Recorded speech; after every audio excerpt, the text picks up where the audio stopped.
What's up mga kabosing? May buntag kaninyong tanan. This is me again, Boss Ramon. Okay. Alright, okay. So karon mga kabosing, welcome to our new episode. So karon ani ata diri sa atong area no. Karong adlaw ang atong buhaton karon kay mag-receive ta sa atong mga bag-ong stocks nga ornamental fish. No? So kani giandam na nato ang atong mga fish tub so manatag refill og bag-ong tubig sa atong mga fish tank. So napay uban dito wa pa ma-refill so nag-refill pa ta. So karon ang buhaton medyo mabisi-bisi kita. So ang buhaton na nato karon kay magpaabot na lang ta sa atong supplier nga mo-update kung padulong na ang atong mga bagong stocks sa atong ornamental fish. So tara, kuyogi ko ninyo. Alright, let's go.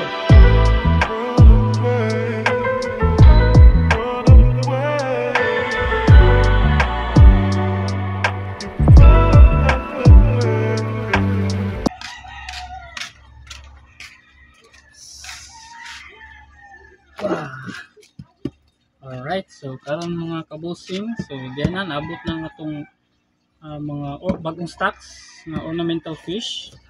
So excited kay tani kay nanap ko yung mga bagong stocks no.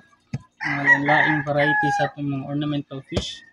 So I'm sure ang atong mga customer pod excited po kayo sa atong mga bagong stocks nga i-release karon diri sa atong area. So karon ato ni siyang i-unbox. Dira mga kabusing ani ana nga atong mga stocks no. So nato diri right. Bay-bay na ang atong mga ipang order nga mga stocks karon. So albino janitor fish ato sa nibutang diha napailain diri. Nato diri mga kuhako koy kani mga selected na ni siya. Alright, mga kuhako uy nasa diri ko na.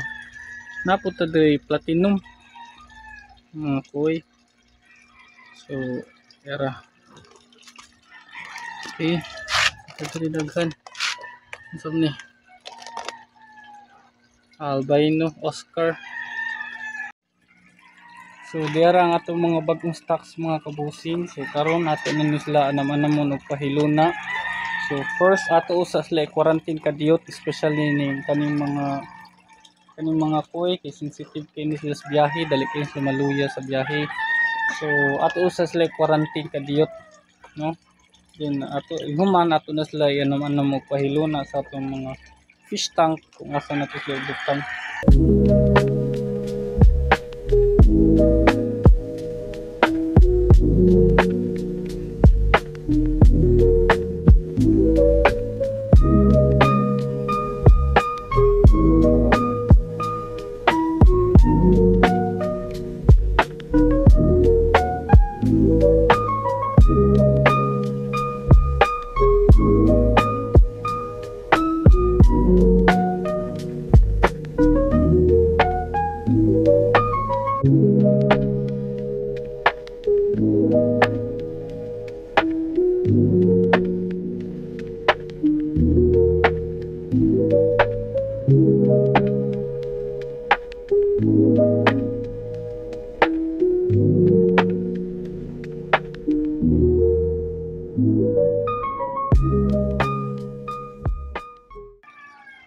Okay, so mao to mga kabosing. So manatag pahiluna sa atong mga stocks diri sa atong area.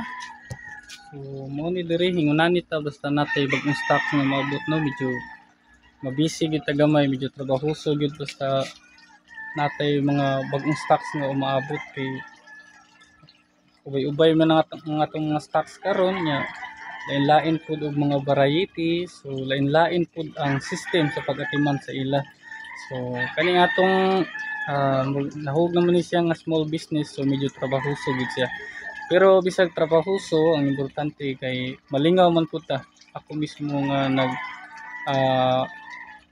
nag-organize ani nga small business ang atong fish farm paradise. So bisag trabahoso pero malingaw mong kita sa atong mga isda nga binuhi diri. So malingaw ta nga lain-laing isda nya ma-share pa gid nato sa atong mga kaubanan nga mga fish keeper no. So mo na nakanindot maka malingaw pa ta sa atong mga isda ug maka-connect pa gid ta sa atong mga fish keeper no. So, at sa maka-connect pa gid ta sa atong mga kaubanan nga mga fish keeper nya sharing of ideas nya sharing about passion about this hobby. So how passionate we are in this specific hobby. So mo to mga kabosing, so karon so ipakita na ko sa inyo ang mga bag-o natong stocks diri sa atong area.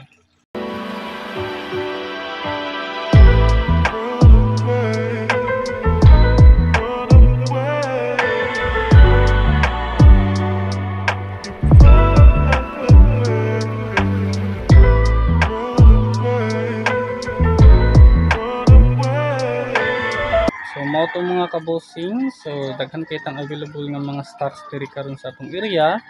So sa ganahan mo suri diri sa atong area, message lang mo sa atong Facebook page, Ramon's Fish Farm Paradise. So located ang atong area diri sa Kawit, Medellin, Cebu.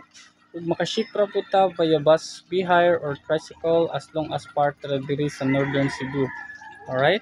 So sa mga kaubanan nato nga mga fish keepers, so shout out sa inyo sa atong mga fish keeping community sa Medellin, sa Bugo ug sa Dambantayan Fish Keeper. So shout out sa mga member diha no. So that's all for this episode. ug see you in our next episode. Okay? Bye.